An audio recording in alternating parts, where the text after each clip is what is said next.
This is going to be a video tutorial on how to enable Do Not Track on the Opera GX web browser. I will be using a desktop PC for this. Let me jump over to my browser here.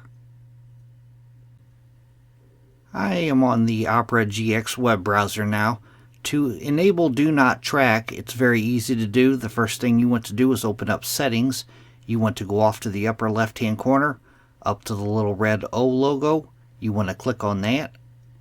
Then you want to go down to where it says Settings and click on Settings. Now on the pane on the left-hand side, you want to click on Privacy and Security. Then on the center pane, you want to scroll down just a little ways to where you see the Privacy and Security section. And in the Privacy and Security section right here, Third-party cookies. You want to click on Third-party cookies. And then right down here, send a Do Not Track request with your browsing traffic.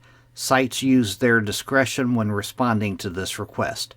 If you toggle this on right here, a little dialog box opens up explaining it a little bit more. Enabling Do Not Track means that the request will be included with your browsing traffic. Any effect depends on whether a website responds to the request and how the request is interpreted. You click on Confirm. That is how to enable Do Not Track on the Opera GX web browser. Thanks for watching.